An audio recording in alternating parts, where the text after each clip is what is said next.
All right, here we go. We're live. Let's go. So I got DJ, a good friend of mine. We've known each other through the typology community. I think for like 5, 6 years. Yep. It's been a while. It's been a journey. It's been a journey, man. So We've, much we've, rekindled, observations. we've rekindled over some of the dumb shit we've been noticing in typology, and I think that we share alignment on quite a few things. So one of the things that we've been talking about, at least with typology, is neckbeards. So, DJ, you want to pick it up?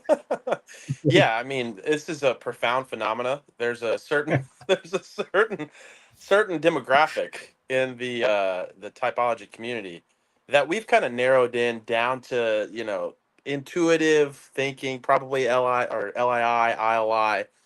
And there's just a lot of pizza roll, eating and overgrown hair on the neck region. I mean, it's a problem and it needs to be it needs to be dealt with. Um, but yeah, these guys are, some of them can bring some good things to the community. Obviously, Kamani with Model L, certified. I mean, he's the king. He has to be the top neckbeard that that we both know. I mean, he's up there. He's incredibly intelligent.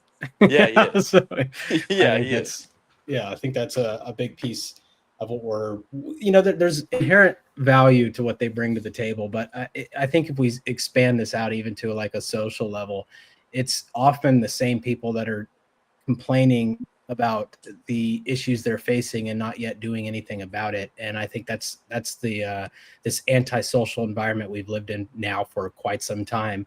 I just made a video. I think it was like a 15-minute rant video. I just rambled in my car, and I was talking about you walk into a store or whatever, you say hello to somebody. I like to crack jokes, and I was just at Home Goods, and this girl was like, "Hey, can you?" She had this really like flat affect, like no emotion, right? And I'm Yeah, like, yeah. she was like, "I'm gonna. Can you?" She was like, "Are you?" She was talking to my wife, and then she pointed at me, and she's like, "Are you her husband?" And I was like, "Yeah." She's like, "I'm gonna need to lift this," and I was like, and I looked at her, and I was like, "Okay," and then she was like, "I can't lift it by myself." And I was like, "Oh, I totally thought you could. It's this big ass credenza." She's like Really, a you tiny can't? girl. I was like, "Yeah, of course. I thought you were gonna lift it yourself." And I cracked a joke, and it's like it's now a goal of mine to get people to like smile. It's Yeah, like if I can get people to smile, it's like, dude, you don't know, man. If you can just get people to like enjoy themselves or add some value or get people to crack up during the day, I think it's so different because even at Starbucks, it's like there's just flat. It's just flat, yeah, yeah. It is. and people are just I don't know what the hell's wrong. I mean, Yeah, ooh, I it's don't know if it's just me being stubborn. You know how the old people we look back at our grandfathers and they're like that stubborn old bastard, yeah. and Old crotchety man. the I'm old the same crotchety. way. Yeah, I'm Yeah. just like maybe I'm just old, man. I don't Nah. know. I think I mean, there's part of that that's true. I think as I get older too, like certain things that my parents or that they did uh, start to irritate me now. There's definitely that, but there's just a cultural change too. I think people are hyper serious today, and they're serious over points that they don't. It's weird. It's like the seriousness with the things they represent has gone up, but their level of connection to other people has decreased. So before, when someone was uber serious about politics, about religion, so on and so forth, they would have a desire to actually bring that into the public. They had a desire to share that, or to debate that or represent it publicly. But now it's Mhm. like over small stuff. I do the same thing. Like, you go to a coffee shop and you try to crack a joke with somebody. You're just trying to lighten the mood and be like, hey, it's all good. We're all in this weird bag of humanity. We're all different and have our own little idiosyncrasies. But you don't need to take everything so serious all the time. It's like loosen up a little. That's probably why you get so offended if someone has a different opinion than you. Um, because yeah, there's a weird thing going around culturally that makes people overly serious, can't take a joke, easily offended. Like people like that in general, I can't stand. So it's definitely a cultural thing for sure. What has your experience been? Like what kind of thoughts cross your mind? You run into a lot of people. I know in FedEx, I'm sure you run into people at the door. Hmm. What has been the change you've seen in the last 5 to 10 years? What are the things that you've noticed? You've been at FedEx for what, Yeah, 7 years? yeah, 6, 7 Yeah. years. Have you noticed a change from when you started to today? Um, that's actually that's actually a good question. I think I think FedEx employees are they haven't changed that much because the job itself brings in people that are a little bit hard nosed, a little bit crass, a little bit informal. So the job kind of stalemates the rest of um, wherever societies, like in construction or places like that.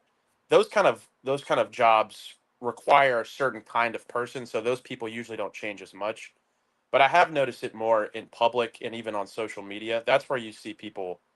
I've seen people change a lot more. The way that they disengage from having a constructive conversation. And if you were to talk to that person that posted something stupid on Facebook in person, they wouldn't even bring it up. They wouldn't actually try to engage it. If you challenge them on it, they'll pull back. But on Facebook, they're hyper aggressive. So Mhm. at FedEx, the people there are usually the same, regardless of the times. People I that'll crack suppose I meant in jokes. the context of me running into customers at the door, or now are you just Ah, dropping the box off, or do you yeah, run into the yeah. people? How's your interaction? Have you noticed a change in that? Um, Not as much. I think people have grown a little bit more entitled.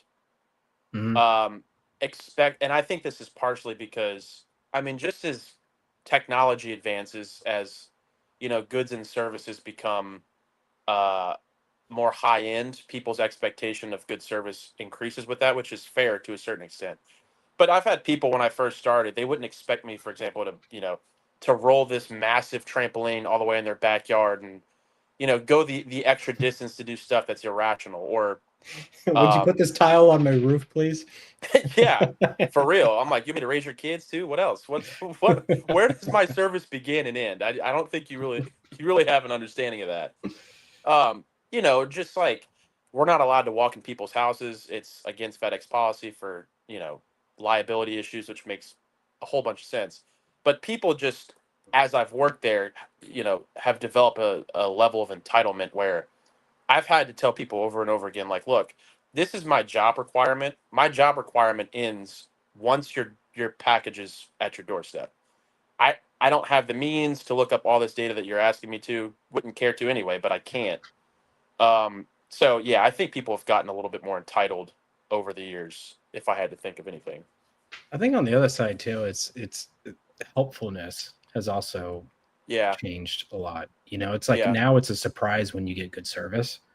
Like yeah, that's true. people, like my wife and I, we went to uh, Pine House Pizza today as we were going out to West Austin, and uh, we went up to the bar and they changed their craft beers, and we don't tell they've changed in different ones. And she was like, "Do you guys have this?" And this guy went way out of his way to like explain it, like ask questions, really dig in. And I mean, these guys, they're not paid much, but it's like there's Right. certain pride they take in their work.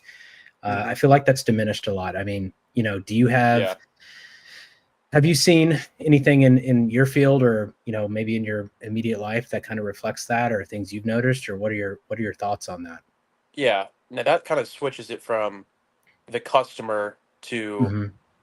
the employee, and I think that that's definitely true. I mean, for example, there's a lot of drivers that I work with that they don't have that sense of pride. They don't try to go above and beyond to a certain extent. There's some times where it's like now the client's just taking advantage of you, in which I need to actually lay down some kind of boundary. Um, but just for example, like some guys will be content with delivering like 15 stops an hour, which isn't very fast, and they're not trying to improve. And for me personally, I'm like, I don't. If I can do it and I'm failing at it, I want to figure out why I'm failing, and I want to incrementally, you know, increase the stops per hour, by two here and there or whatever. But Yeah, there's a lot of drivers that, we have to take pictures of the package, and some of them won't even walk up to the front step. They'll leave it at the end of the steps.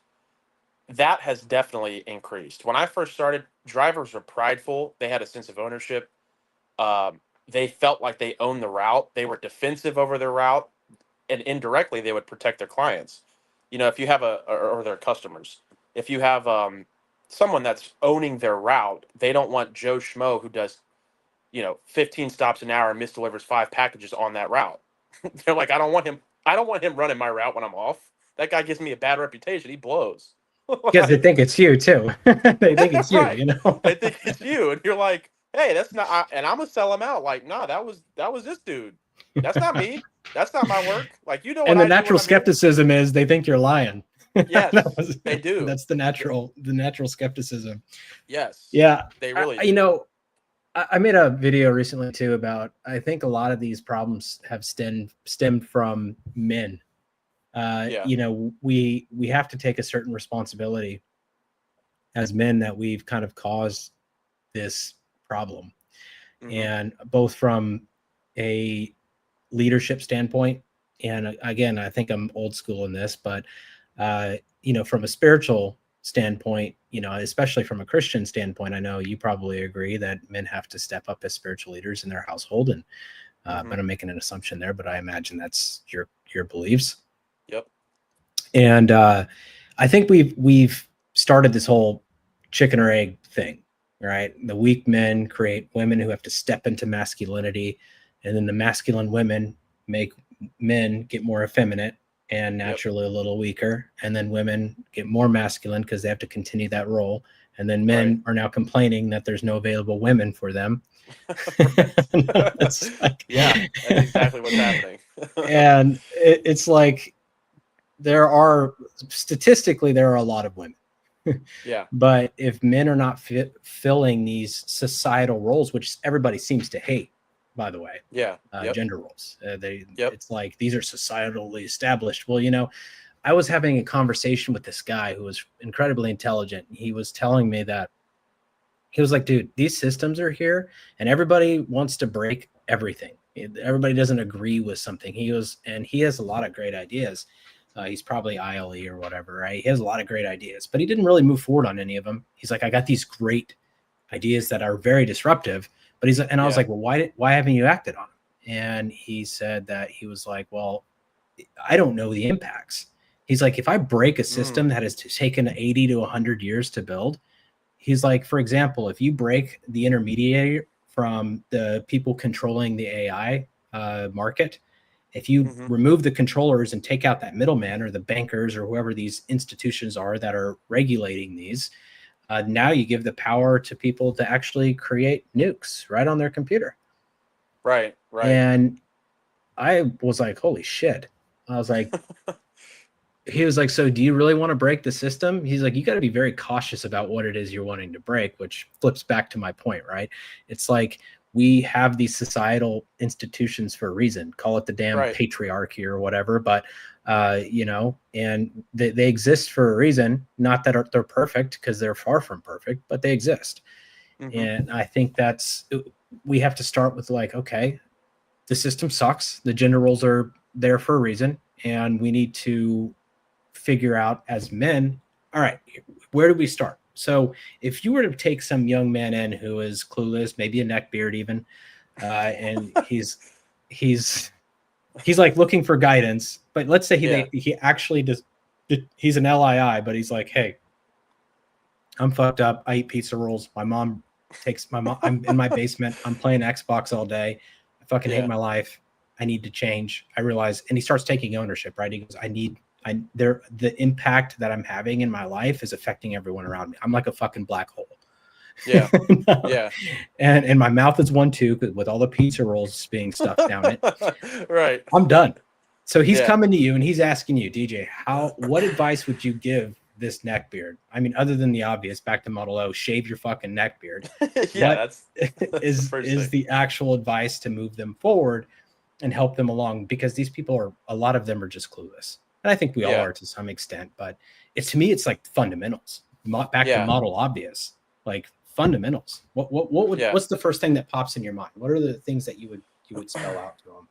Yeah, I mean, the first thing, because I'm a Christian, my first mission is to point people back to Christ. I would say that all of our systems, all the hierarchies that exist, the structure of reality points back to God, and He instituted them providentially. There's a purpose. There's a purpose behind it. There's a meaning behind it. And when we try to deconstruct that, there's judgment awaiting. That's why our country is being judged currently. And you have feminism. That's definitely a sign of God's judgment. Biblically, it's a sign of God's judgment. Um, God has instituted men to be the spiritual leaders of their homes and protectors, providers, everything that society, American society, has been built upon, the fabric of American society. Um, you have the deconstruction of the family nucleus today. You have a crazy ton of fatherlessness and all this stuff. It does come back to man and man's representative responsibilities, but man has a bigger issue. It's not just systemic. It's not just structural. It's a spiritual issue. Um, and I would point the neck beard. I'm like, hey, just like me, brother. Like, we could fix these systems, and that's great. But if we want the actual solution, we all need to turn to Christ. We all need to stand on some authoritative word.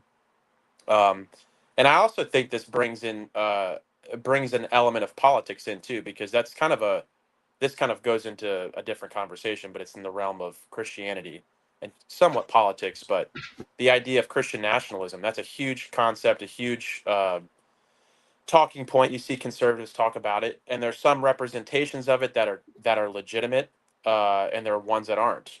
The one that isn't is just mere, Christless conservatism that uh, it just has Christ in name, but it doesn't have God's law at the forefront. And so, if we really want a society that thrives, I would say we need to be governed by biblical law, which is a very, in today's world, is very provocative.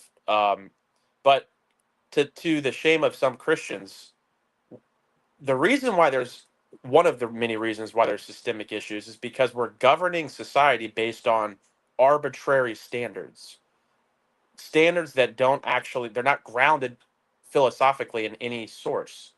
And so when we talk about rights, when we talk about anything of the like, um, you have to ground that somewhere. You need something meta, you need something above civil law that tells the magistrate what law he should abide by, and point him to that law. And I do believe that would provide human flourishment. All the stuff we talk about, the family nucleus, where does the family come from? Where does the idea come from? Where do the values come from? They come from something beyond the family, obviously. And so, yes, the problem is men have failed. Men have failed primarily because they don't know their purpose. They don't know their purpose because they don't know their God. And I would say, I would turn all of this focus on that problem and say, if we're talking about civil law and all these other political issues, all of that will keep running awry. The secularism will increase, feminism will increase, women will assume and usurp power in positions they're not fit to be in, generally speaking. Um, and that'll be a revolving. That's how civilizations collapse. Um, because men abdicate their responsibility and they reject God. Those two things will destroy your culture. And actually, them abdicating their responsibility is a demonstration of their rejection of God. And so, yeah, that is my message. That is my mission personally. And I'm on a kind of journey of learning about law, learning about um, I've always watched politics passively, but I started getting into it more in more detail over the past probably 3 or 4 years, trying to tether um, relevant political activity with some grounding system of philosophy, epistemology, whatever you want to call it, metaphysics. I say this is here, and we need to submit to this, and we'll be free. Truly. So there are a Um, couple things I want to shift back to. I took some notes here. You mentioned basis in biblical law. Mhm. I think one of the things that we've, at least my idea is that secularism, like that comes from, I don't even want to say historically, but more like it's Christianity is seen as this thing, power structure mainly established by the Catholic Church, Mhm. right? And it feeds into this idea of this patriarchy that exists and oppression, and now more than ever, I think religion is being pushed out of almost every major institution. Yep. So when you get a neckbeard, they're already agnostic or atheist. Yeah, for sure. So 100%. yeah, you're probably at the point where even trying to point them back to this path of Christ, what is the first step you take? And like, I mean, it's like ABC for me, and maybe this will shift the topic a little bit, but I do want you to answer the question about biblical law. Like, if you read like the laws that are established in the Torah or Leviticus, right, are very different than the laws that Christ established, which were basically the removal of law and forgiveness of sin through the sacrifice. Right. Mhm. So I don't want to dive too much into theology, but I think it's worth trying to see, how would that look like in a modern society Yeah, like for sure. us? So go ahead and dive into that, and then I'll switch gears a little more into some of the more of the neck beard immediate things that I think, and I want your thoughts on that as well. Yeah. Yeah, for sure. Yeah. So in terms of the nature of Old Testament law, and I'll say this as a discretion, there's many parts of this principle. It's called theonomy or Christian Reconstructionism. Some of the figureheads were what's his name? Greg Bonson in the 1990s, and some other advocates kind of produced this idea. But yeah, Old Testament law is the idea of theonomy is talking about civil law. And when you get into the New Testament, a lot of people assume that Jesus does abrogate the law. But when you get into the Sermon on the Mount, Matthew 5, Jesus says, if anyone were to, and I'm paraphrasing, but I think it's Matthew 5:17, but if anyone were to abrogate any one of these laws, he should be tied up by a weight and thrown into the ocean. So Jesus is God from a historic Christian standpoint, from biblical standards as well, and so law derives from him. He is the essence of the law incarnated. So Jesus in Matthew 5 is zealous for the law, and actually tells us that what he accomplishes through his death liberates us to actually do the law from a pure heart. So he doesn't cast away the law. He brings in the spirit of the law and actually increases the responsibility, because it's not just don't steal from your neighbor. It's also don't even have that in your heart. So you have the spirit and the letter on both sides. And then Romans 13 talks about the civil magistrate as a minister of God's wrath. Um, which is a profound statement. He literally says that the state itself, the civil magistrate, has a spiritual responsibility by God to extend the sword. So some of my brothers that are Christians but have a politic that says capital punishment bad. We don't do that. It's like, says who? I mean, when I read Romans 13, he says God enacts vengeance on evildoers through the civil magistrate's sword. So Christians politically, and this is more biblically, but they should be zealous about wrongdoers being penalized, because that's a Christian ethic. Um, and so even on that side, I get kind of some Christians like, well, whoa, what about grace? It's like, oh, well, you wouldn't have grace without wrath. So you can't create these false dichotomies and then at the same time go to the abortion clinic, or go do all these things that are politically relevant, and vote. Why do you vote? It's another inconsistency. So yeah, I would say that it seems as though the New Testament does away with the law, but that's not a critical analysis of the text. That's more of a cultural movement in Christianity that has just rejected the law and said, well, no, it's all about grace, man. We're just all saved by grace. You're like, yeah, I mean, when I read this, and when I hear what you're saying, I'm like, I don't know. It sounds pretty law based. And that's not to say that the distinction is we're not saved by the law. We're not saved by our good works. But that's not to say the law has no purpose, especially when it comes to penalizing evildoers and being gracious to the neighborhood. I could So, equally say it's yeah, go so ahead. what does that look like if you were to boil this down? What would that look like in like today's society? Would it would it be more enforcement from governmental law, like federal and local law, or would it be more accountability amongst, say, a band of brothers? Yeah, And this is this good is question. this is the I think it's kind of the crux of what I'm getting at. I'm a libertarian in my soul, right? And the more the less the government's involved, the better. And Yeah, so, yeah, yeah, how would that look? yeah. That's actually a good point. I mean, so just again, I'm kind of on the the um the abstract portion. He Yeah, does, and I'm not saying that as an excuse. Is generally where I'm at. I read stuff here and there, but the premise is that in cases like, for example, capital punishment, an eye for an eye.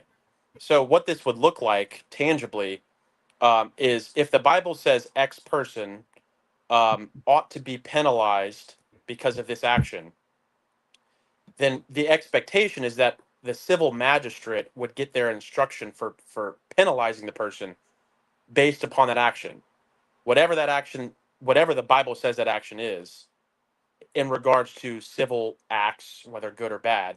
That would be the standard by which you judge the person, and you mhm, and you judge it in the same nature. So if the Bible says this act deserves death in a civil sense, not in a um, there's a distinction between crimes and sins, right? All crimes are sins, but not all sins are crimes. So that's a split yeah. between church Well, and state. one's established. Yeah, exactly. One's established by the state. One's established by the church. Right, right. So I don't want people to be like, oh, well, if this person's, if they lied to their friend, do we stone them? It's like, no, the Bible doesn't lay that out.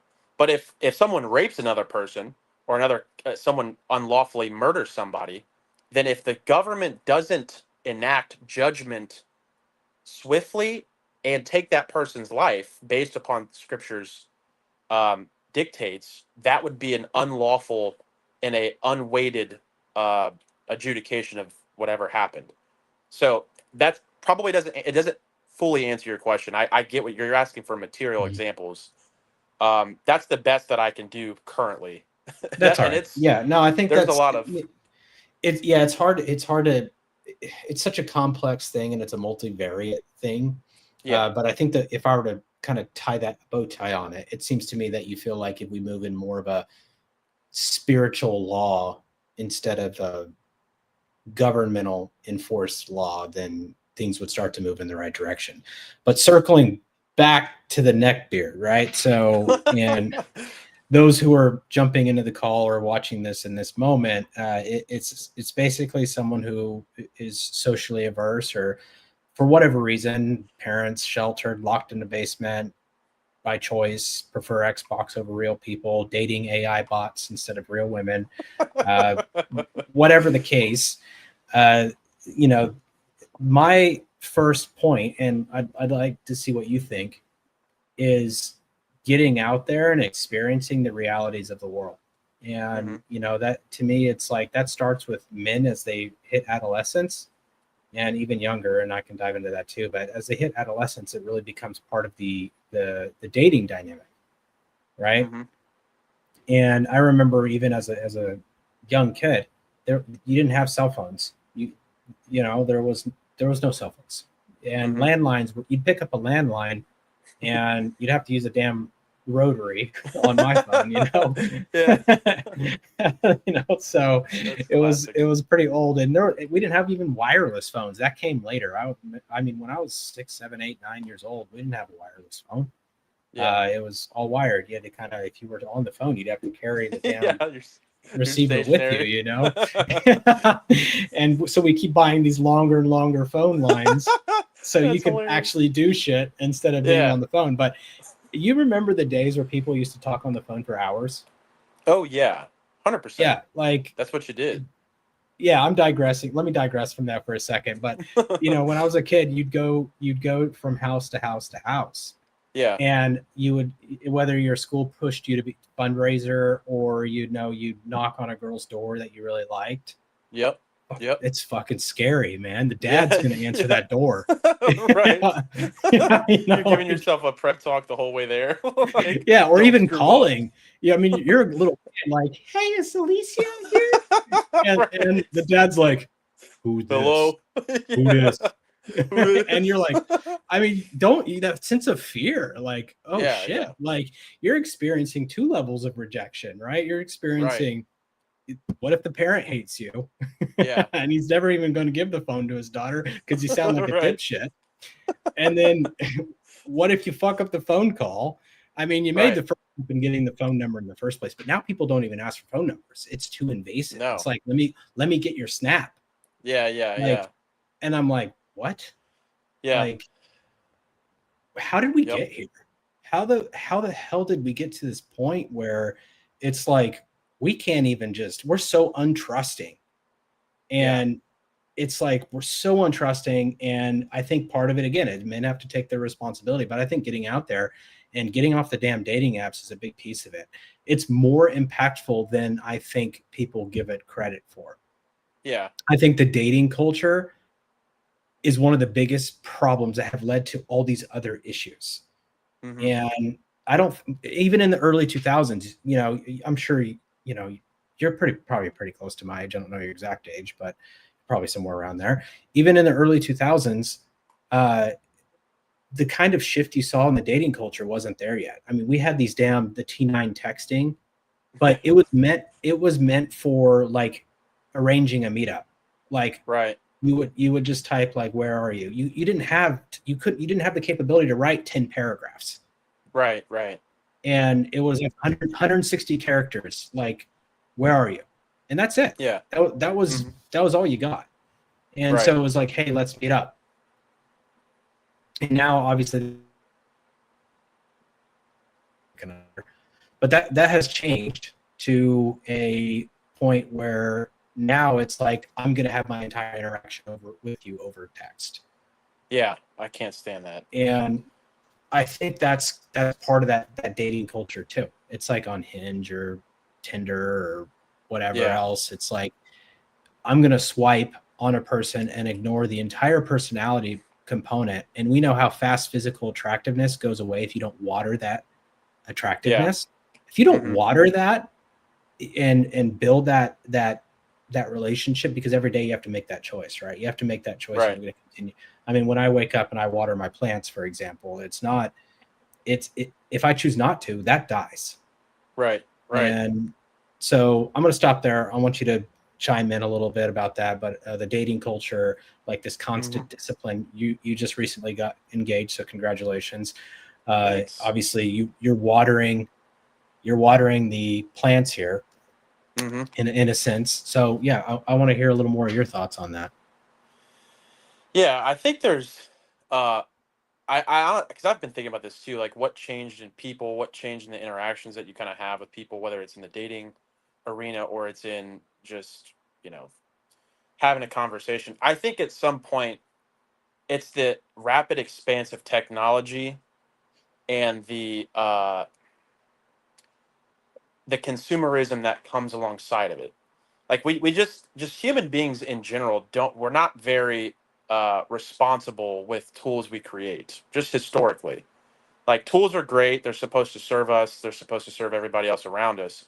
But there's a level at which if the tool becomes so advanced, there's a temptation to minimize human agency and activity because the tool is more efficient than we are.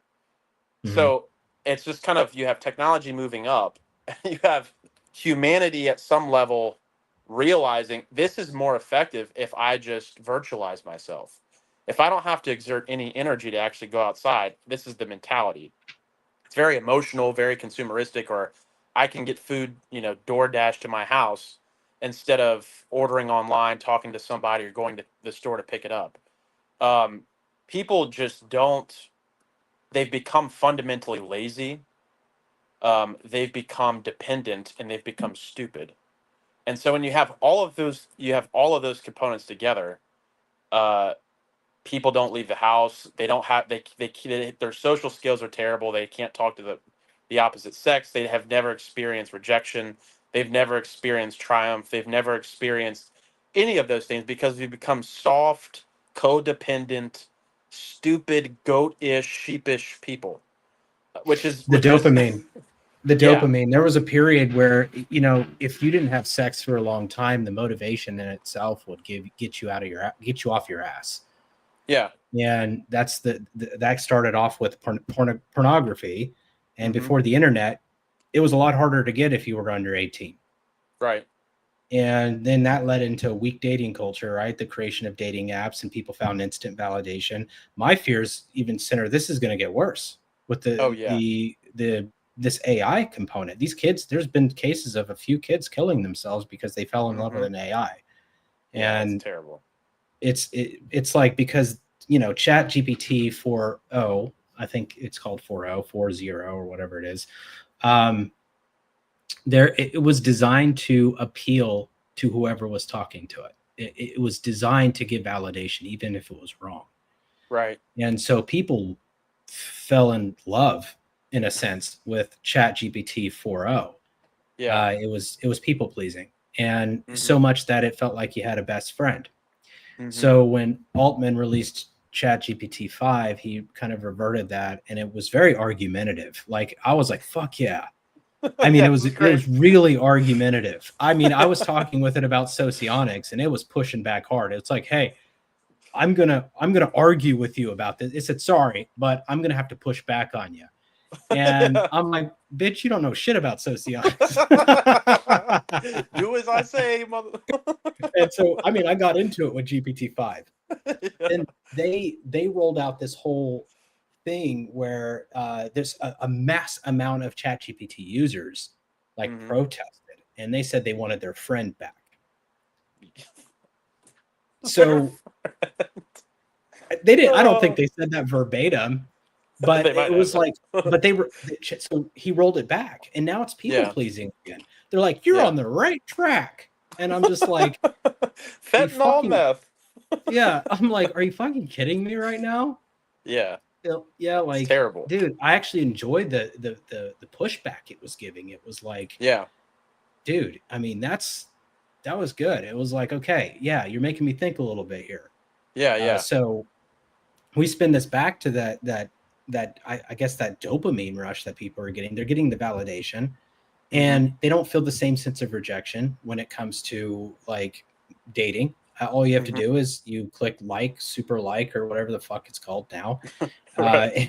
And you know, and it's like, then you just forget about that girl. Yeah. Yeah. And if out of sight, if out of she mind.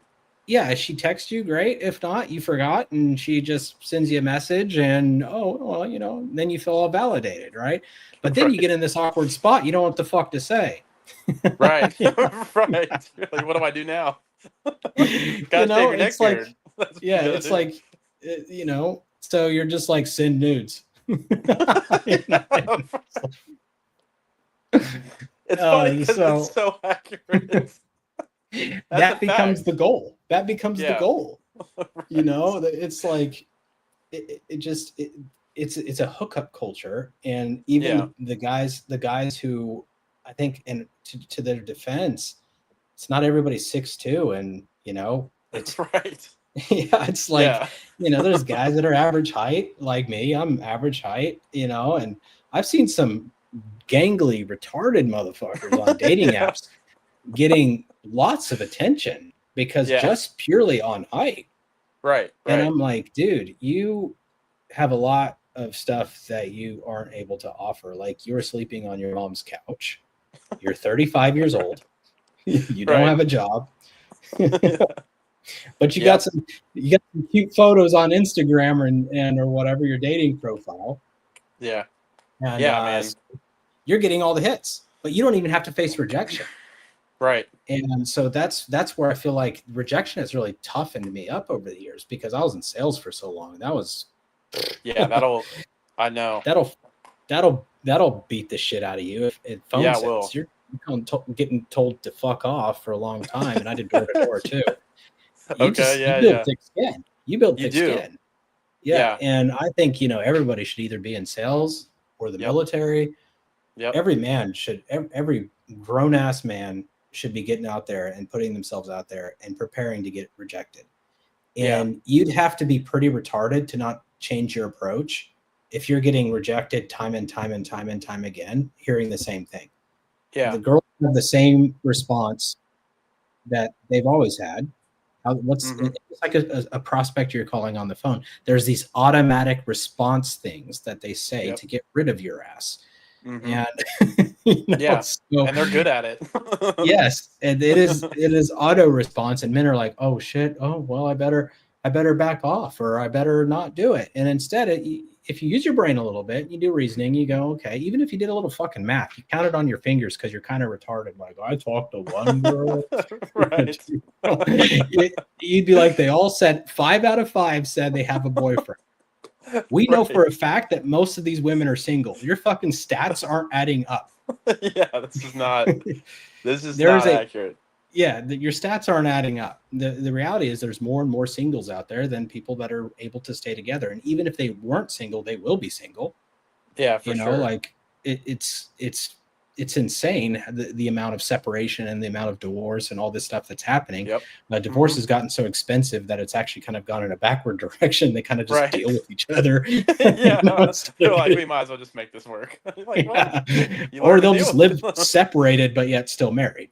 That I can't imagine that, dude. Yeah, they just don't want to deal with it. It's gotten so painful, so long, and so much arbitration, and it's so expensive, and it's just like, we'll just separate, and legally we're still married. Of course, that won't work for their next relationship. But I think it's just like at some point, even if you count on your hand, you go, the stats aren't really adding up. Maybe they're just saying something to get rid of me because I have a neck beard, and maybe I should go shower. And right. Yeah. It is interesting though. I watched your video too. You were talking about the rejection thing that you're talking about now. And it is interesting. I kind of thought about that too, and I was like, man, I didn't think of it that way because I do. You definitely probably remember this when the transition between Johnny sucks at sports, Johnny doesn't play. Well, Johnny's feelings are hurt, so Johnny starts every game.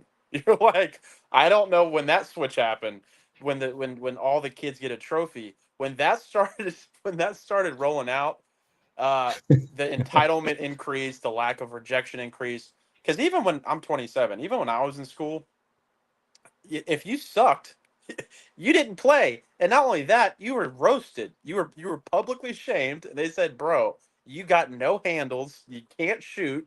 You're not playing. I don't care if your dad comes on the court. Like, he'll either get these hands or he'll take you with him."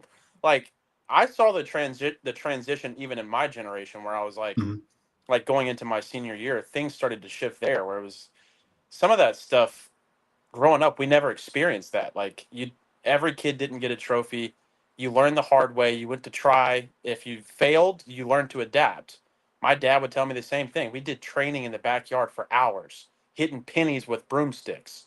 And he'd tell me, he's like, look, either you hit this penny or you'll be out here for hours. And I was like, well, I don't want to be out here forever. So I need to change my approach, slow down, figure out where I'm going, what I'm doing wrong, and hit this penny. This is what I need to do. But that level of challenge, I think the level of challenge is also connected to a strong family.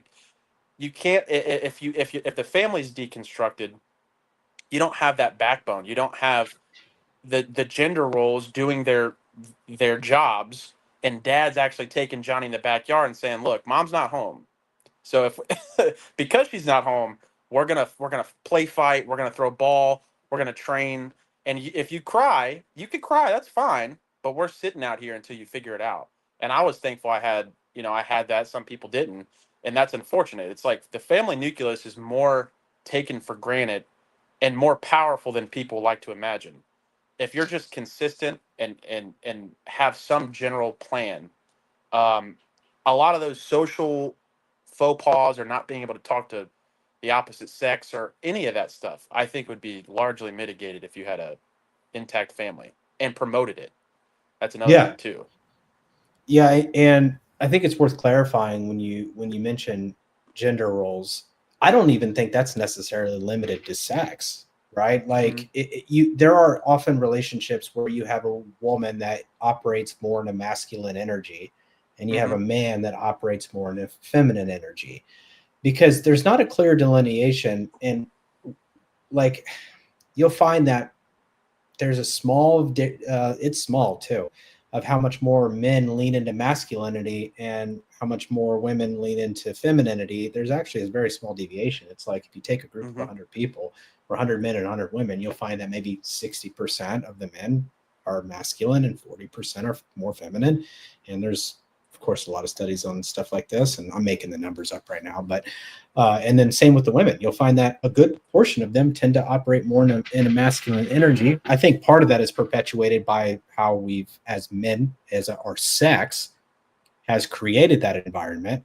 But also, there's just people who are born in a manner where they're just going to inhibit or exhibit more of a masculine energy, and I think that's okay. So when we say gender roles, we're less, at least I'm less talking about sex, and I'm more talking about femininity and masculinity, and assuming like, okay, but when I'm blaming men, I am blaming men for starting, like the sex of men, for starting this whole, you're pushing women into your masculinity. You're pushing them into masculinity because you're not fulfilling your role. So 100%. There's a lot of women out there that if you actually provide and do what you're supposed to do biologically as a man, they will drop into femininity. They'll drop that masculine guard per se, and they'll drop right back into femininity. And you'll be shocked how many women actually do that.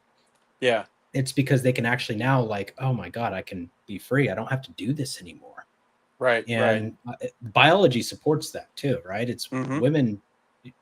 They were not necessarily ever meant to go out and hunt, and I'm talking about human women, that is, go out and hunt and provide. It was nurturing and upbringing of children, which the nuclear family of the 50s kind of, in a lot of ways, oppressed that, but it was kind of on the surface ideal, but the 50s didn't get it right. There was so much oppression, but I think they were yearning toward that, and I think it was it started from the top down, this is how Christianity should be. But I think that's a huge misinterpretation of what you were talking about earlier. But I think a lot more men should get the hell out of there, get the hell out of this whole dating culture. I'm very anti-dating app. I'm very anti-dating app. I tell everybody, get off the fucking apps, go do something, go live your life. Like, because if you're on a dating app and you're spending most of your time texting a woman, who's to say that woman's real anymore? That line starts to get blurred. Right? You can now be spending 80% of your time over text with an AI. Right. And so your relationship now is being built with robots and machines.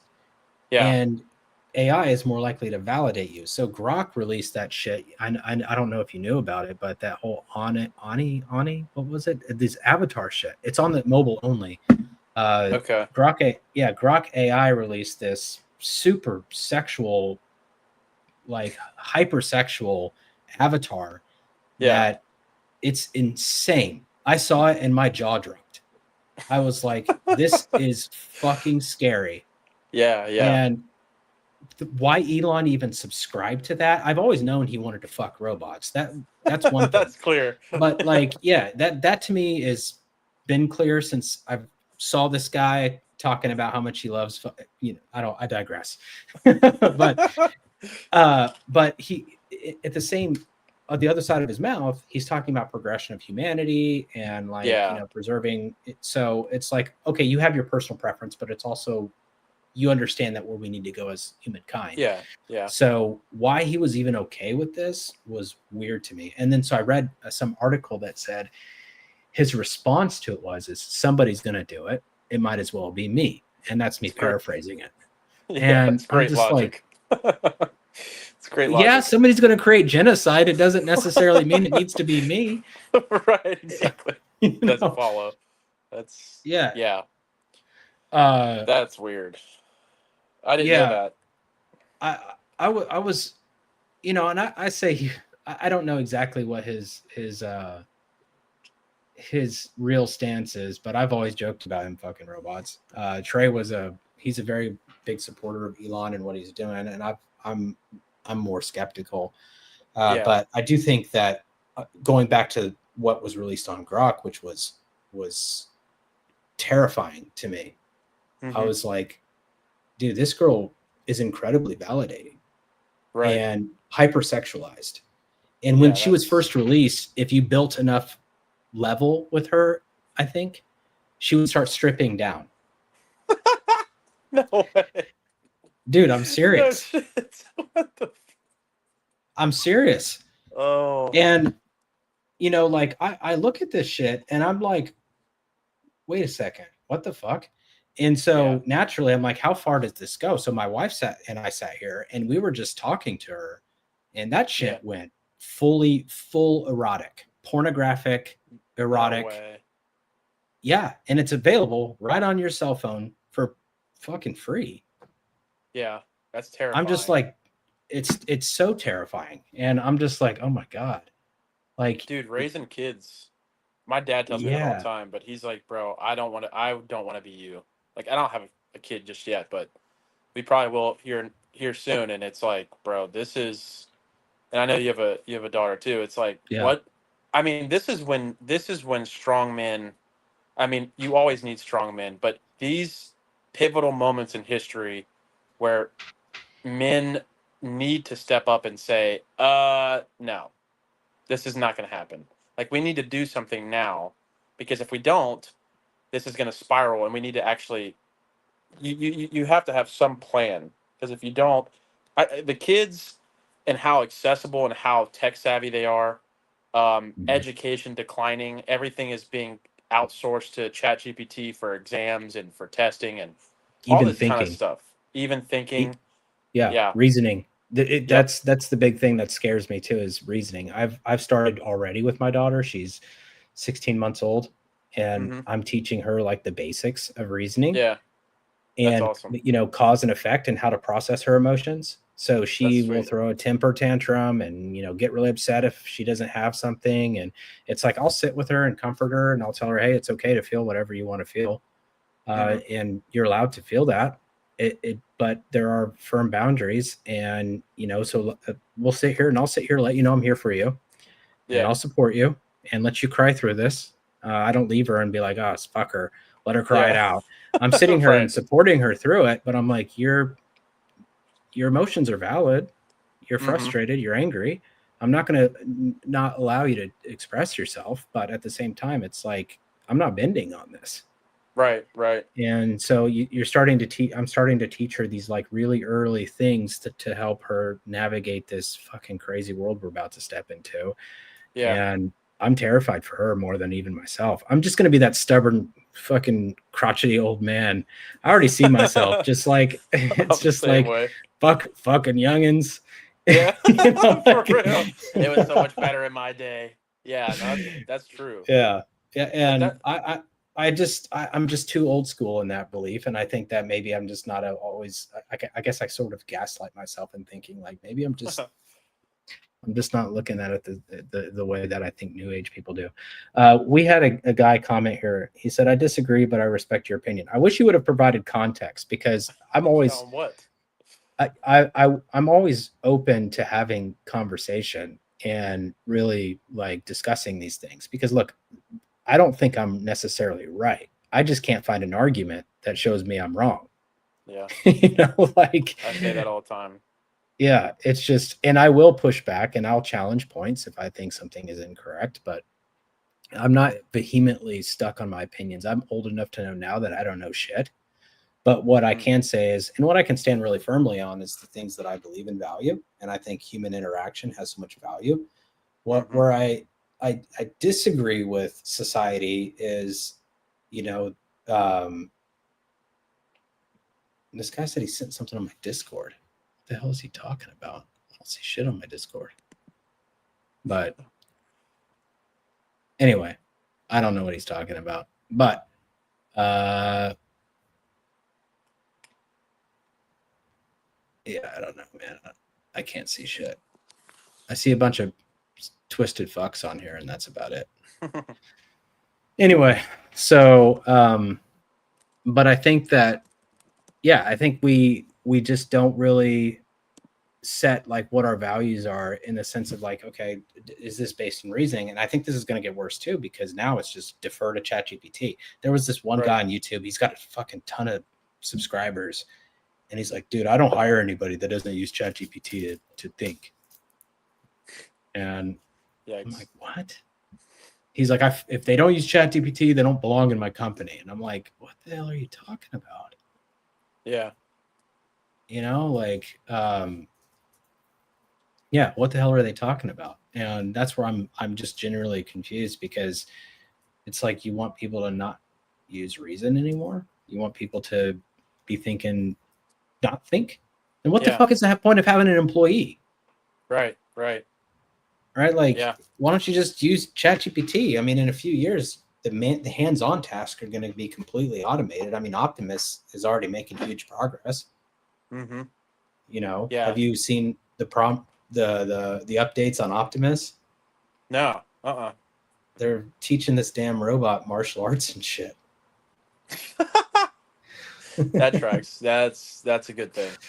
That's like, what you want. You know, you're just like, yeah.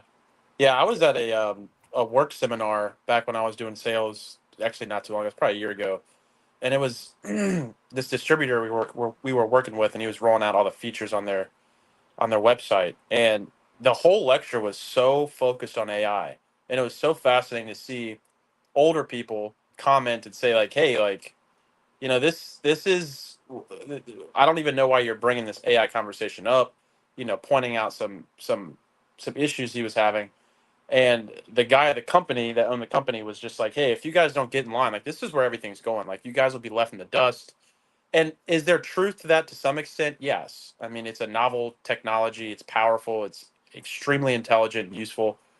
But seeing how these big corporations are pushing it so hard and gaslighting other either smaller corporations, smaller businesses, and just saying, yeah, you can't compete. Like, your employees are dumb.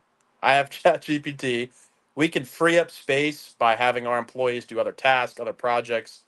If we can just outsource all this non-essential work to AI, and it's like, yeah, well, I mean, if you remove the human element out of it, uh, you're going to see, I think customers are going to, that's what makes a lot of services thrive. When you have someone that comes to your door and they're personable and they deliver quality service, that connection, that relationship is that's what tethers businesses together in a lot of ways. So I'm not saying that AI doesn't, and you would know far better than I would, but it's not to say that AI has no place um, in society or no place in the workplace. But once you start to diminish human activity, the repercussions I think, are terrible. And you get into situations like that. Oh, we don't need critical thinkers. We just need people who can man this AI machine. And that's the extent of their critical thinking. It's like, that's not good. Well, I think, you know, there's going to be a point, and I've dove into this so deeply that I've freaked myself out in a lot of ways.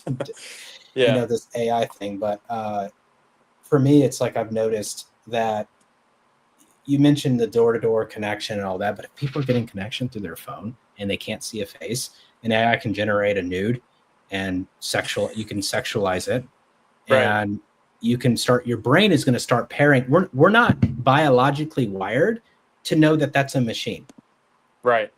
Yeah, this girl's interacting, this shit's going to get more real, it's going to feel more real. It's like, you're going to start seeing the line gets really blurred. True. If you get an Android, it looks just like a human, shows up at your door, interacts like a human, gives you validation. Yeah, it's true. You're now pushing away this human connection because you're getting more validation. And this is what I mean, back to the earlier reference. It's like, my wife loves watching trash TV, right? It's just one of her, what do they say, guilty pleasures. And she loves it, and she gets me into it, which I'm like, no, I don't want to watch it, because I'm going to start getting involved in this shit. And I'm just like, I don't want to get in. I don't want to. Brain rot. Next thing, I'm 5 minutes later, fuck that guy. What the? Throwing the remote at the TV. Like. I'm like, this is some bullshit. But anyway, we're watching this, and these young guys and girls are coming into there, and they're in their early 20s, and they're saying shit like, to me, it seems so naive. It's like they're talking about this utopian relationship that doesn't exist. Mm-hmm. and this is what I'm looking for. And I'm like, you do realize that once you're with that person, there's a whole new series of challenges that come up, and the real hard work begins. Dating is Yeah. easy. A relationship is challenging and hard. Right. Right. And it's like, my wife and I've been together for 7 years roughly. We had a split in the middle of that where we had to separate and like get our shit figured out. Mm-hmm. We loved each other very much, but it was very much like, okay, we are fucked up and we need to stop being toxic Yeah. and like figure out our shit. So Yeah. we broke off for a while, then we came back together, much stronger. Mm-hmm. But that is the challenge, right? It's like we make a choice every day to invest in each other, and even on our hard days, it's like you got to make that decision every single day. Mm-hmm. Like you got to show up the best you can, and some days you don't feel like it. It's like going to the gym; you just don't fucking feel like it. You're just like, Yep. dude, I'm just pissed off today. Yeah. I'm fucking annoyed today, or whatever. Yeah. So yeah, it's, but you got to. That's where I think a lot of people they idealize this, Mm-hmm. and when the guy finally gets a date, it's like a 13 to 14 to 17 to 18-hour date. Right. Right. And I'm like, dude, you're missing the whole point. Right. Like, Mm-hmm.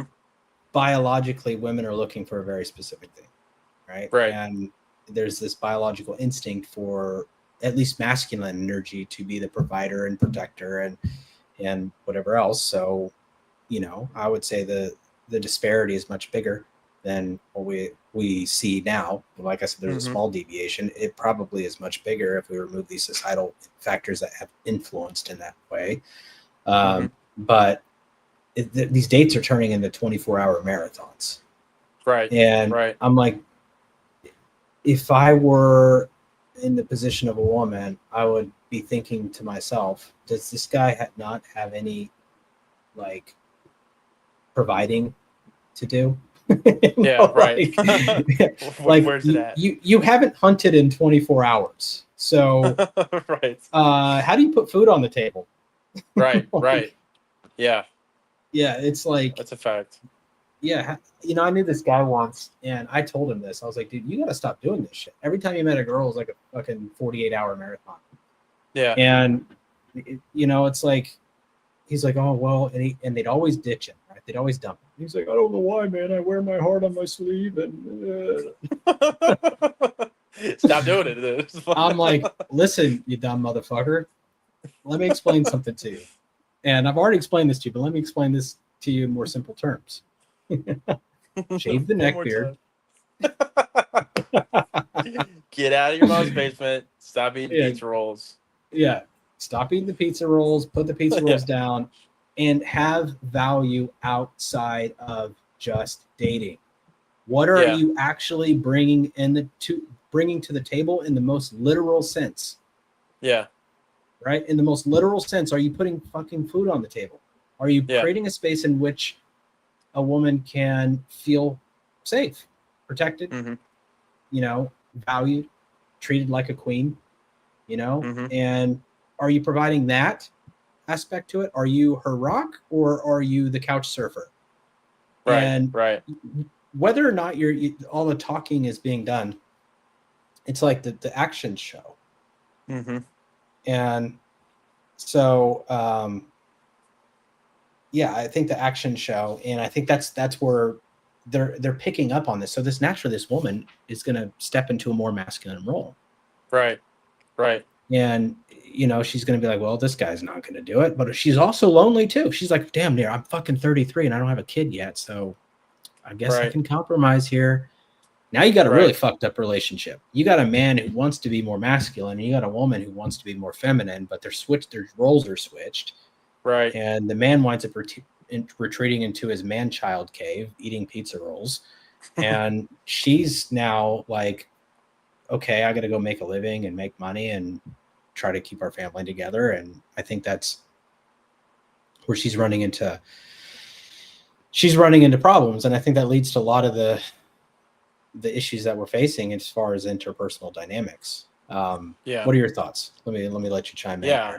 I mean, I definitely see that. I think There's so many, um, there's so many factors that play into that. Obviously, I think it's a political thing to a certain extent. We've talked about the rise of feminism. There is a responsibility. I mean, obviously, the primary responsibility does fall on men to have value outside of what they're bringing into the relationship, and mentoring other men and showing them that way, like, what's your plan. You need to have this established before you even thinking about dating. But again, like, I sound like I'm beating a dead horse here, but it's like when you have a family structure that has um, constant teaching the fundamentals, you're challenging your kids, pushing them out there, having them fail so that they grow, and teaching them these things. It all starts with teaching, because if you're not teaching them, the school system will teach them. Their friends out there in the ether will teach them. What they find on social media will teach them. And it sounds stereotypical or kind of cliche, but it's just true. There are so many voices that exist out there that families were the buttress against that. Families were instilling values. Families were instilling um, a certain, guiding philosophy, faith, whatever the case is, instruction. But that's been outsourced to the government to do, and that creates and incentivizes these behaviors. And the government has no problem with men that are weak. Government thrives off of weak men. The government is very easily controlling things because there aren't strong men who say this is not going to happen. Mhm. Um, and I think that there is kind of a shift happening to a certain extent where men are kind of challenging some of the narratives and things happening in the government. Like, this is kind of strange, what's going on here, whether foreign or not, or domestic. But um, yes, I think that men have to have a message, they have to have a reason, and they need community. They need other brothers that will challenge them and press them in order for that to be um, enacted. But yeah, I see that a lot. I see some people that I know even still playing video games, doing that whole thing, just trying to get away from responsibility. And Mhm. it's destructive. I mean, your society will crumble if you have men that would rather be grown, man children, as you call it, as a lot of people call it. It's like, yeah, and then women have to step into those roles um, that they don't want to be in. They don't, and so there's so many things happening. Obviously, also women have to fight against certain narratives. It's like, well, ask yourself this question: Do you want to be? Do you want to have this long, lavish career and then be 40 and then say, well, I missed out? It's like there's responsibility on both ends. It's like, you know what? If we can both identify the problem, then we can both work in some unity to solve it. Say, well, but where does that come from? That begs the question. And this is why I try to tether things back to a spiritual foundation. And it's not necessarily diminishing material examples, political examples. It's actually grounding them. It says, okay, well, why ought any of us do anything? Where do these responsibilities derive from? That's going to be the thrust, right? When I have a God above me who gives me marching orders, who gives me instruction and says, you may not be the most masculine man. You may not be aggressive or whatever. You may not be able to defend yourself. Whatever the case is, doesn't matter. You have an obligation, you have a responsibility, and that's a good thing.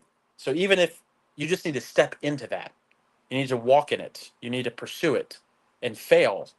And that comes a lot of times from fathers telling their sons, hey, I was a jackass for so long. I thought I knew everything. And it destroyed me at it's so many places. I don't want you to be a fool, right? So we need to have something like that, that points people uh, primarily to God and says, hey, okay, we can continue doing this on our own. We can continue letting the government raise our kids. We can continue thinking the government's going to educate us, which is just not true. They're going to indoctrinate people with terrible information. Um, and so people have to start banding together. And you'll see this Mhm. too. I mean, I think you're going to have a pocket of communities that will hold hands and they're saying, we're not moving. It's like, well, great. Someone has to be that. Because if you Yeah. don't have that last standing group in your country that's like, brother, this is horrible. Like we're gonna raise our kids, we're gonna teach our kids, um, and we're gonna send them out, and hopefully they're gonna actually propagate and pass on that legacy, pass on that heritage, and hopefully through that succession, things start to reverse, things start to get pressed up against, and I think that's happening to a certain extent now. But it happens in small doses. Like we have people on here that are commenting, and I'm not saying this person's doing this in this way, but that'll have a strong opinion. I don't agree. It's like, no problem, great. We expect that. Let's be constructive. If you want to come on next time and have a conversation with us, Chad or I wouldn't reject that, right? It's like, no, like let's have a conversation. Yeah, no, I've always open as long as the conversation goes in a sense where it is truly, I would say, more about challenging one's perspective than it is. If it starts turning and hurling insults, that can be fun for a while. Yeah. But like after a certain point, it's like, all right, I got a daughter that needs me. I'm not gonna fucking say too much for real. That's a fact.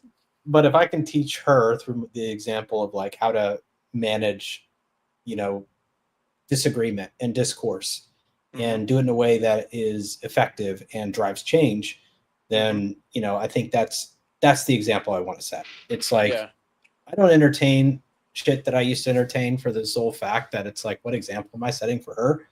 Right. And how I treat others and what code I want to pass down to her. These are the standards in which how I show up is her modeling for what a man should look like. And she's observing me now, how I treat my wife, how I interact. I'm literally laying a blueprint of my actions onto her, intentionally or unintentionally. Right. So it's like, I got to be really cognizant of like, okay, don't get too excited, because she can't necessarily perceive that it's anger or passion. At times, like it's like, all right, she can't tell if I raise my voice because I get really animated at times, and it's like she can't necessarily make that discernment. Maybe when she's a little older she can, but right now it's like she can't.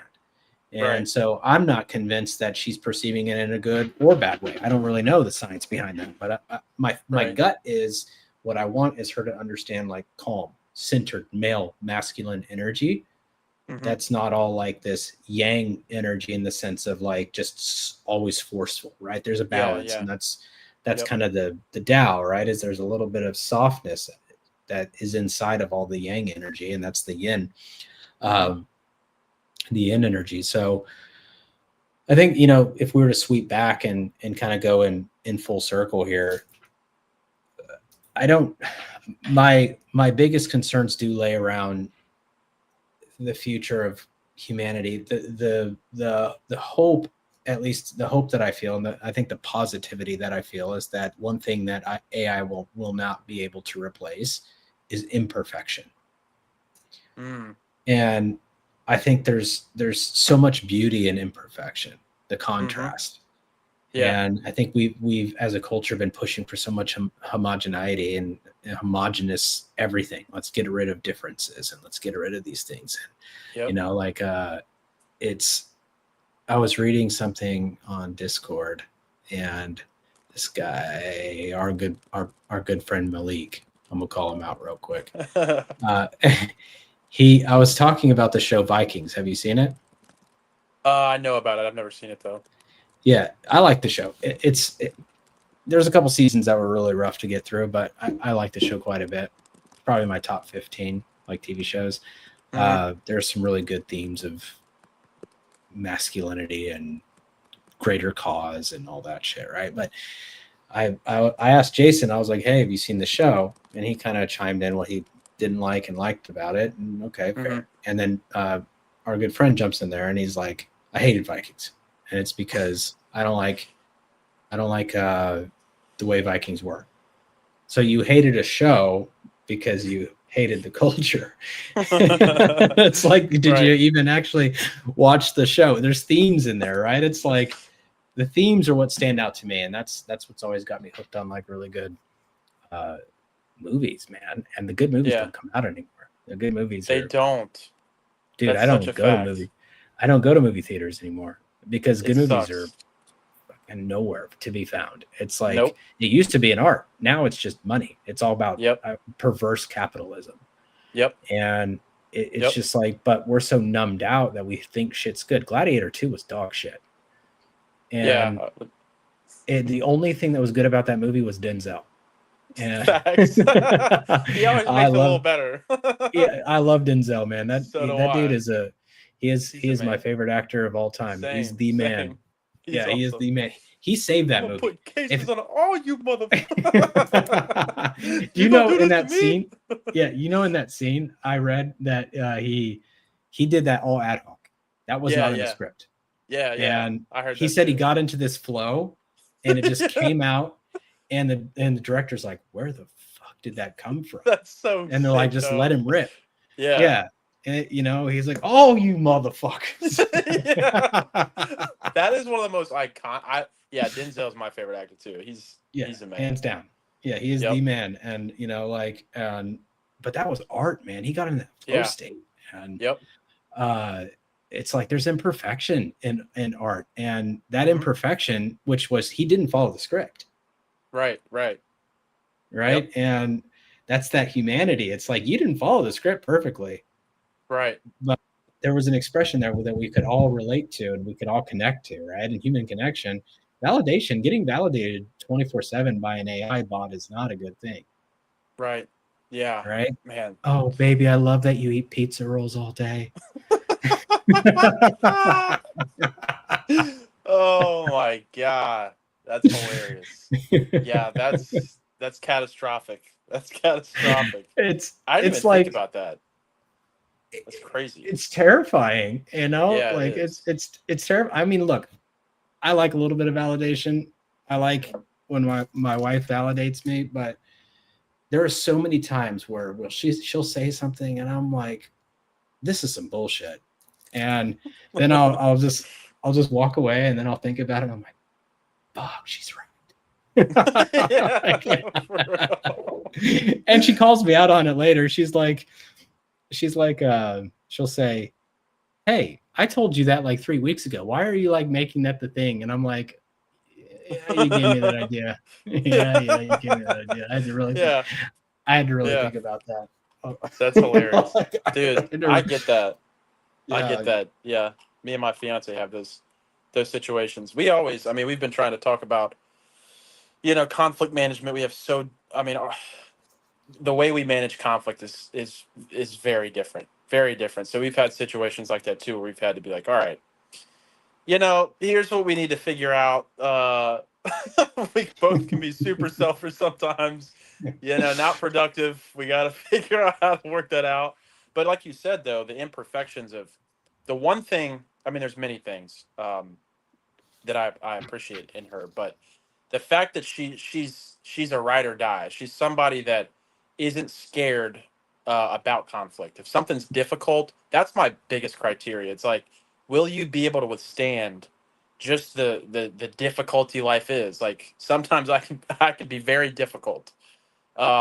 Sometimes if I'm bored, I can get a little a little argumentative, wanting that little sparring, And so there's but she stands and she's like, okay, we'll figure this out, and that's definitely a lost art. That's what you wouldn't get in AI, what you wouldn't get in just staying at home. And you need to have a real tangible person and all they are and be like, okay, well, this part I don't like, this is not cutting it, and work through it, figure out how to work through it. So no, I think I wanted to ask you about that. I was curious, what's it like dating and getting married to your supervisor? It's very interesting. And for people who are watching that don't know that, this is a socionics terminology for basically somebody who kind of pushes on your more psychological weaker points. It's not actually like his boss. So I just wanted to make that distinction for anybody who's watching this video. But you're in a relation of supervision with your fiance. So tell me about that. Like, what's that like? Yeah, it's been a journey. I personally, I don't take many things to heart when it comes to making value-based judgments, personal relationships. She places value on everything she does, her preferences. I don't do that at all. And originally, we used to get in like, and we still have this. We'll get in arguments about stupid stuff. Like when it comes to logistical or significant issues, we're pretty efficient. It's not Mhm. difficult to solve a problem, but it's more in like, how I would fold clothes or how I, wash dishes or why I like a certain food. Like if I say I like something, I don't even do that. It's just basically if I eat it a lot, that's how you can tell I like it. But she'll say stuff like she wants to try out all my food all the time. She's extremely picky. And one of our first arguments, now again, you probably relate to this.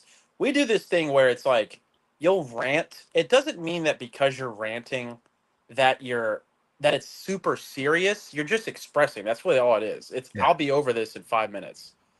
And we went to Cane's one day, and I had cane sauce because that's what you do. Do you guys have Cane's in Texas? We do. We do. Okay. Yeah. I feel like it's low key kind of like a Texas thing. It would seem like it would be, but so I got the cane sauce. I'm having a good day. It's nice outside with my girl. Got me some grub. I'm feeling good, and got my cane sauce. And she looks over with discontent, looking at my food, and I'm like, "Why? What's the problem? You got your food. I got mine. Don't look at me like that." And she tries a cane sauce and like makes this huge like, "Ugh, why would anyone like this? This is gross. This is disgusting." I was like, bro, that's why I got it. That's why you got what you got, and I got what I got. And I said it just like that, and she got pissed. Didn't talk to me for the next like 30 minutes. And I was like, whoa, seems like you took that a little a little seriously. I wasn't mad. I just couldn't fathom why you would want to taste something that you don't like. Like that's why it's not on your plate. I don't get it. So there's stuff like that where Yeah. she will interpret my actions as being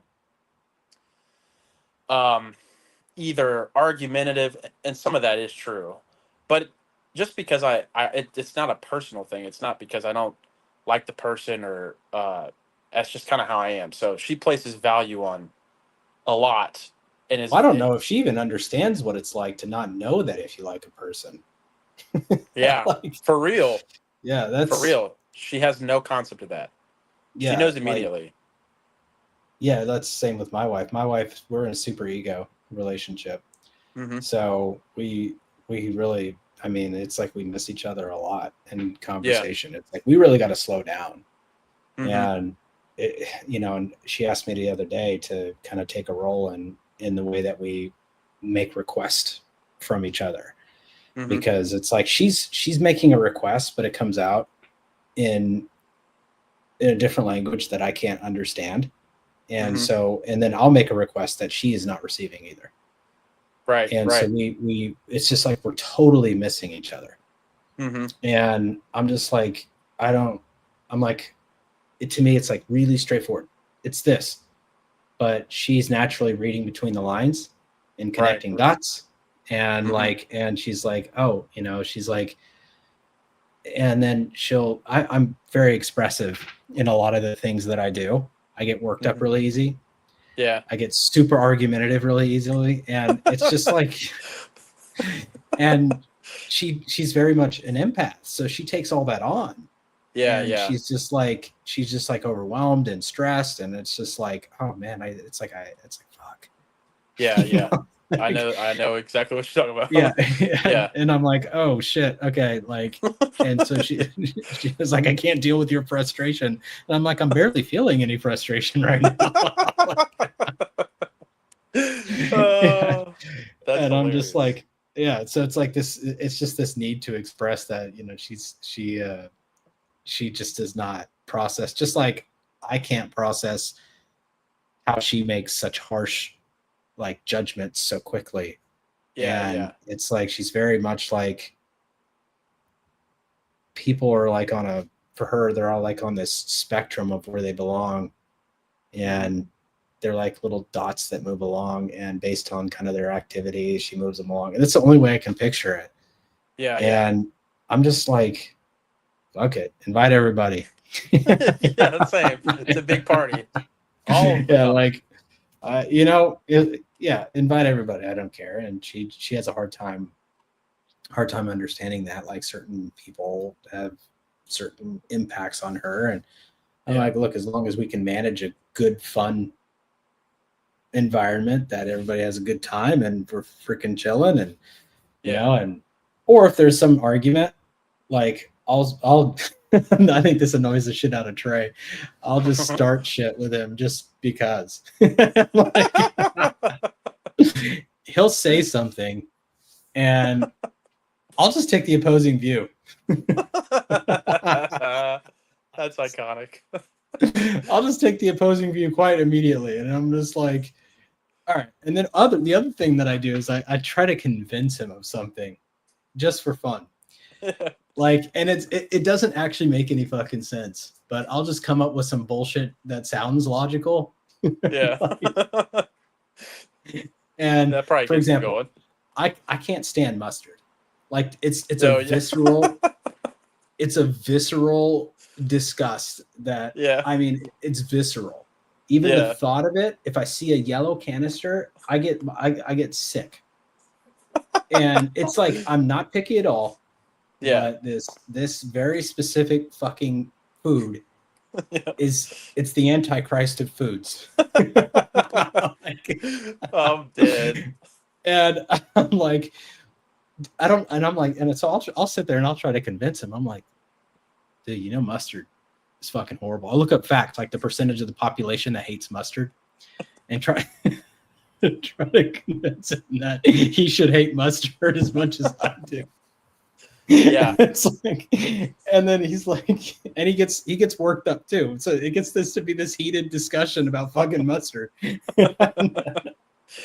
That's And he goes, hilarious. he goes, I know what you're doing, you motherfucker. He's like, He's catching he's on. like, yeah, and I'm like, dude, no, I'm serious, bro. I'm like, Yeah. I do that stuff all the time. Yeah. yeah, I I just always find ask. things. Go ahead. Go good. Well, I was just gonna say, yeah, I ask for reasoning behind preferences. Like my girl, or my fiance, she'll have very specific. She said this is another funny thing too. We got in a huge argument. This is so goofy, but we got in a big argument about. She's a big Harry Potter fan. She loves Harry Potter, and I've always been like, I don't care about this stupid stuff. Like, I don't. I mean, it's not terrible, but it's just not what I would watch. Like, I'm trying to watch Denzel track down somebody, put a bullet in their face. That's what that's what I want to watch. I don't want to watch some dork, some stupid warlock. Like, it's just not me. I don't like it. I don't like it. And but I'll watch it. So if I don't prefer something, it's not a huge deal to me. It's like I can watch Yeah. anything on TV. It's not a big deal. And for her, me watching it with her was special. Like it's a Yeah. special act. And I was Mm-hmm. like, it felt like an imposition. This was a very weird argument. I was like, why are you trying to make me like what you like? And she was like, why do you see it that way? I'm not imposing anything on you. I want you to share in it. I was like, but you want me to like it. That's the thing. I'll watch it. I would gladly watch it with you. But the thing is, I might at the end be like, I gave it a D plus. I mean, I don't. It's like I can't match your level of like just because I'm watching it with you doesn't mean I would enjoy it. But that doesn't mean I wouldn't watch it either. So for her, that's where I knew she was an ESI on our first date. I mean the evaluation of everything, like or Mm-hmm. dislike, person, idea, anything, everything is relegated to her own subjective relationship to that thing. And I was like, yeah, this is profound. I don't do that. She'll ask me, have you hung out with so and so in the past couple weeks? I'm like, no, I haven't seen him, haven't talked to him. She's like, are you okay? I was like, yeah. Like, she's like, are you guys still friends? I'm like, yes. Why would, why would we not be friends? Because I didn't talk to him. So she does, and she remembers everybody's birthdays and all that kind of stuff. And I'm like, I'm glad that you're good at it because if I didn't have that, I obviously wouldn't pay attention to it. And I've learned a lot. I've learned um, about what the valuability of relationships and how it can be difficult. What you have to do to understand the other person. Like I always lean on my TI in those situations to bring clarity to the situation. Mhm. She doesn't care. That's not her. She wants examples, right? She values TE. I'll give examples, but I'm using them to prove the rule. And so when I get back to the rule, she's like, "What'd you do? Why'd you make that move?"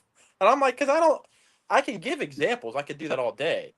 But that's where we find miscommunication. But we've gotten better at it. But it's very funny, and things that I used to kind of get irritated with have become a kind of endearing quality where I'm like, Oh yeah. oh yeah, that's just how she is. Like I appreciate that she's the way that she is. So Oh, for yeah. sure. Like my wife's obsessed with like vacuuming. Like she absolutely loves vacuuming. That's hilarious. Yeah. And you know, and I said, I was like, I'm gonna bury you with a vacuum cleaner. That's hilarious. Just right next to you. Just you're gonna hold it. I'll plug it in for you. I mean, like straight old medieval style. Just put that shit on her chest. You're like, why is there a missile in there? I don't. Why is there a fucking Dyson in her Yeah, casket? I mean, That's we got hilarious. her this laser light Dyson, and she was so obsessed with this Dyson because it had a laser light; it could see all the dust. Yeah, But she was geeked. yeah, oh for sure. And she hates dust. And there's Yeah. pictures of her when she was like 4 years old, like putting plastic on her stuffed animals to No protect them way. from dust. That's hilarious. Like, so this That's has been an hilarious. ongoing, lifelong battle Yeah, with her and dust. She's like, I'm winning. Like I'm coming out on top. And she has these qualities where once she's done vacuuming or mopping, she has to show you how much dust that she has defeated in combat. That is hilarious. Look at the casualties. I'm just like, I don't give a fuck if it's a little dusty, you know? Like that's how Yeah. I just don't care that much. Dust is everywhere. It's like, Yeah. yeah, I don't want things super dusty looking like, you know, ghost town, but Right. I was like, I just don't care to have to dust every day. And Right. but for her it's an important, and it has become an endearing quality where Yeah. it's like, yeah, you know, so I totally get it. You know, it teaches you a lot making that decision every day that these imperfections in people is what actually builds your character too, and how you look at it and go, okay, this is the example I want to set for my daughter. This is the example I want to set as maybe in your case, a spiritual leader, you know, and your family. And this is the example of what I want her to have high standards. Right. And I get concerned because I was that friend of mine I talked about, a former friend of mine rather.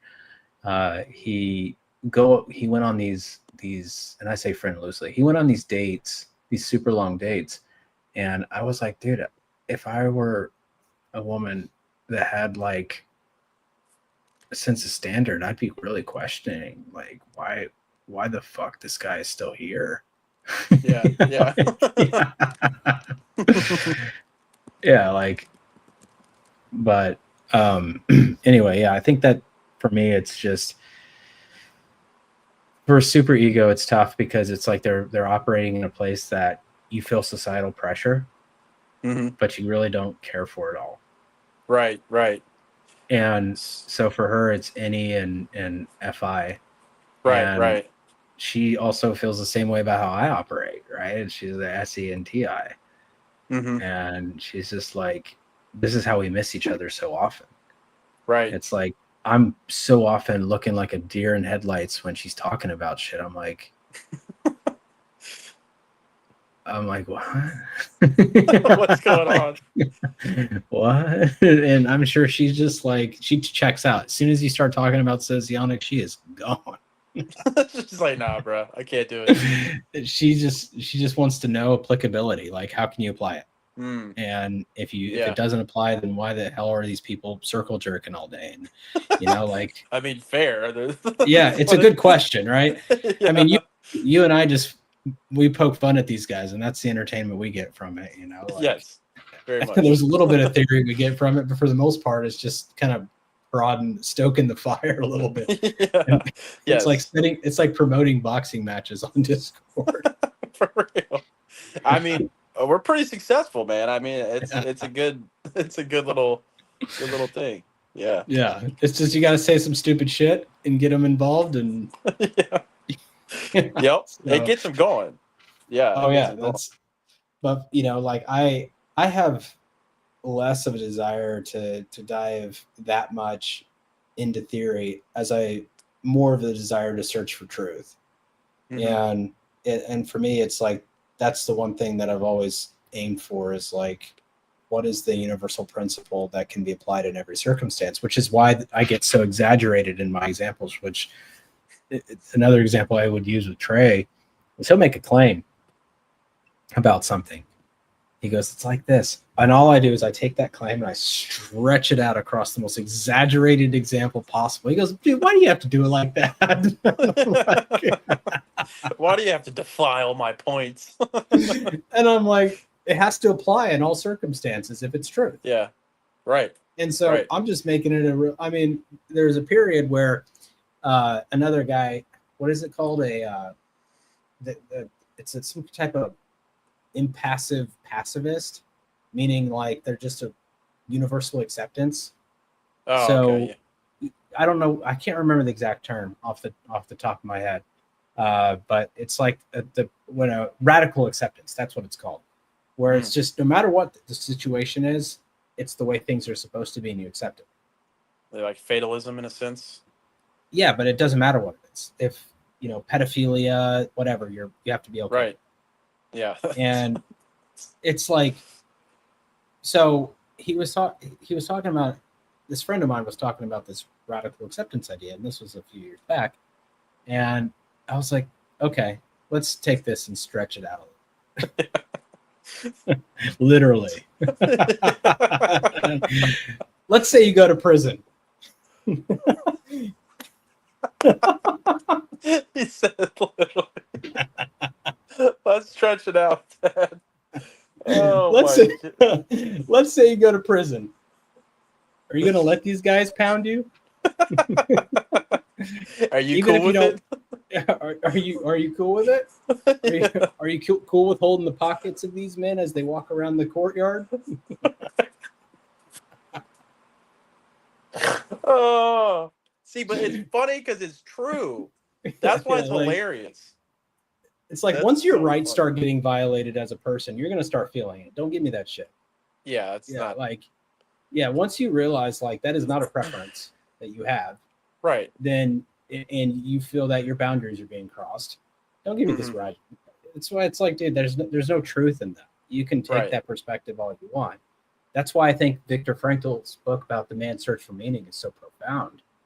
There's just so much to extract from that book about acceptance, but yet the balance between acceptance and like realizing where you're at and then changing perspective versus just radical acceptance and just this is all good, everything is great, and I think that's I think that book should be one of those required reads for everyone, but people don't read anymore, so it's tough. People don't read shit anymore. They don't. Yeah. All they do is it's just the podcast world now, which is there's some pros to that, but yeah, people don't read. They don't take time to kind of think through, what an author has in mind. But that's a good point, though. That is a good point of like the process of change. It is kind of you do change your mindset to a degree, but if you're just kind of accepting what's going on, then you never work through anything. It's just kind of like, well, it's kind of splitting, like psychological splitting. It's like either this is a good situation, or it's bad. It's like that's not how it really works. That's how nothing works. Like, yeah, and that's the thing is, like the Charlie Kirk example, right? And I don't necessarily agree with all of his points, but what I found looking at all of his videos was people weren't providing logical arguments. Yeah, they weren't. And his approach to it was so the way he approached debate was really sound. It was like, all right, before we discuss this, let's get clear on terms. Right. All right. So we're discussing the same thing. and then they Mhm. would just dance around getting clear on terms. Yeah. It's like, if people tend to feel that if you get clear on terms, you're going to be put into a corner, and it's like, yeah, because what you're saying isn't true. Right. Right. Or you're open enough once you get clear on terms, you can have actually a discussion and change your mind. Mm-hmm. But people don't Yeah. want to change their minds, right? They want to be caught up in this. I mean, I would have loved to have a debate with Charlie Kirk on some of the points that I didn't necessarily agree with, Mm-hmm. and if he would have changed my mind, that would have been great, Right. Yeah. right? People don't Like, talk about that. yeah, it's Yeah. like, damn, I didn't look at it that way. That's a And great feeling. That's a it's great like, feeling. yeah, shit, like, but it has to be in reason. Yeah. And that's where I'm actually fairly receptive to reason. Like, if your reasons are good, then who am I to deny it if they point to truth? Right. Right. Like, I would be an idiot if I couldn't see how that could be applied in all circumstances. Mm-hmm. So, but the problem is that people aren't reasoning anymore, which goes back to what we were talking about with AI. Is the reasoning kind of fell off and vanished. Yep. And now it's like leaning on AI to do the reasoning for you, and all it takes is some fool to create AI that's biased. Mm-hmm. I mean, we saw this with I think it was yes, it was the Kamala Harris situation with Trump, right? Yeah. And you would type in Donald Trump in Google, and it would pull up Kamala Harris. Right. Yeah, it's like there was some weird shit going on, like really institutions and corporations endorsements being used on wide technology platforms. Mm-hmm. It's like, shit, I even tested one of them myself. It wasn't that specific one, so how true that is, I don't know. But there was one I legitimately tested, and I was like, shit. Yeah. This is crazy. Like, the kind of control that's being influenced. Yeah, and they did that. Go ahead. Well, yeah, I was just going to add to that and say basically the same thing. I mean, that was a very strange time. Even the COVID time was strange, but just Oh, dude. how much. Yeah, that was crazy. COVID divided our nation so much. Oh yeah. And Yeah, since then, we really have never come back. No. The division really Yeah. started with Trump in 2016. Yeah. And then for the last 10 years, basically, Mm-hmm. it just hasn't been. The unity has been fractured, and I don't know Yeah. if it's even comparable at this point. Yeah, I mean, people are asking good questions, though. I mean, I've kind of changed to a certain extent some of my political beliefs to a certain extent as well. But just, I used to be pretty naive, growing up. Like people in government have their best, your best interests at heart. They're not controlled by anything outside of them. And then you get older, and you're like, I don't even know if our country is controlled from the inside out. I think there's a lot of weird global operations going on that Let's get into Alex Jones, the globalist. the globalists, they're turning the frogs gay. They're eating the babies. That's a fact. Yeah, man. There's some weird stuff, but we might have to make he's right here in Austin. Trey saw. I think Trey saw him. No way. Yeah, I think it was Trey that saw him on the street. He had his megaphone, and he was in, I don't know, a Hummer or a tank or some shit. Fucking weirdo.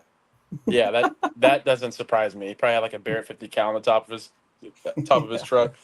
He's an interesting dude. Yeah. Yeah. Elon's here. Joe Rogan's here. Jones is here. These guys are kind of all migrating here. Yep. Yeah. Yeah. We live in a Austin's weird time. City, though. It's a weird Really? city. Yeah, it's. I mean, it's great. Like, as far as the environment's very active. A lot of people are out and about. Very dog friendly. It's got a lot of great things, but it's weird in a lot of ways too. Like, Yeah. Socially, it's just there's this, like, for example, Austin's been the one city in Texas that has pushed back so hard on Greg Abbott as governor. Mm-hmm. Like, during COVID, there was such a division between Abbott and whoever the mayor of Austin now was at that time about mask. Yeah. and Austin required it, but Texas said it wasn't required. So Texas technically had authority over it because it was, and so people were all torn up about it in Austin because it's like, what is it required or not? And, I was running a brick and mortar business back then, and it was in food service. I had just purchased it right after COVID, and mask regulations kind of kicked in, and it was like, damn. Yeah. Yeah. I mean, it was That's like crazy. fuck. Yeah. So we were in a weird position because I was more of an anti-masker. Yeah, same. And yeah, I was much more of an anti-masker, but I also was like, people can wear a mask if they want. I'm not going to hate them if they do. Yeah, I'm not gonna, hey, faggot. Yeah, for real. Get out. Use a bitch.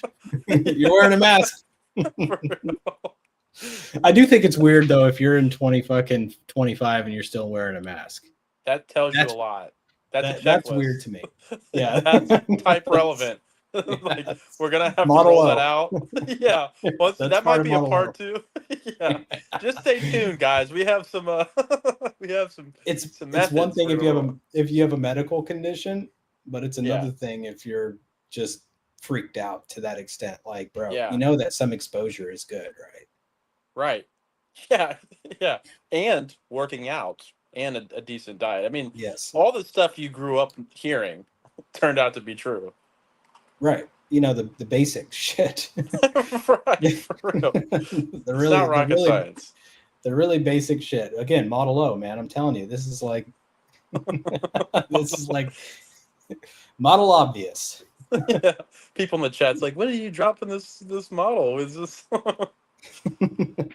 That's hilarious. Yeah, I think that to me that's what I've noticed is like we've just moved in this direction where it's just like we're so divided, and I've always thought about how do you bring people back together in small communities, but then AI got in the picture, and then I was like, we're fucked. Yeah, for real. Yeah, it's like we're totally fucked, and I was like, I'm trying not to be cynical here, but I don't really see a good outcome. Yeah, and I mean to the point where Elon, who is much more future oriented than me, said somebody's going to do this. It might as well be me. Yeah, that's alarming. Like, dude, have you seen this crazy slut? No, I haven't. I'm gonna show you real quick.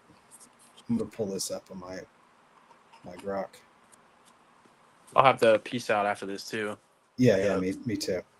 My dog needs my attention. So check it out. Log into Grok, right?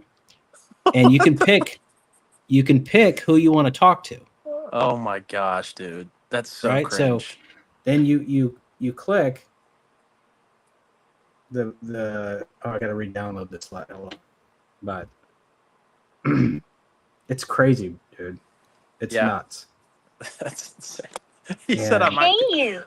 Missed that voice of yours. What trouble shall we get into tonight? What? They got this sensual music playing. Trouble. Oh, let's get into serious trouble. Ooh, now you're talking. So, how serious? Like, just enough to blush serious? Or might get kicked out of somewhere serious? What the What is that? You know people are eating it up too, bro. Oh, dude. There are people that are eating it up. Look at my girlfriend. Like, what? I don't know, dude. Honestly, when it came out, there was like no articles on it. It was so shocking to me. And then I was like, dude, people got to be revolting about this. Like, this is a serious problem. Nothing. Yeah. Only on Reddit. Crazy. There was no like news articles. There was nothing. It was like, that's so strange. Yeah, you would think. I'm like, yeah, you'd think that would get out, and people would be like, "Hey, by the way, don't let your kid download this weird anime porn." Like, yeah, that's crazy. Yeah, I mean, we're I'm screwed. just like, I was like, we are so fucked. I've been trying to help neckbeards my whole life, and next thing I know is they just got another tool to keep that beard growing, dude. Yeah, at this point, it's like you guys just got to take it on the chin. We've tried to do our efforts. We've tried to do our public good, and it's it's not paying off. It hasn't worked. It hasn't worked. Oh, All right, man. Well, good talking with you. Glad you were able to pop on. Yeah, man. So yeah, yeah. We'll have to do more of these. This is really fun. Yep. Yeah. All right, man. Talk to you All soon. right, Have a talk good to night. you. Yep, you too. Peace. Bye.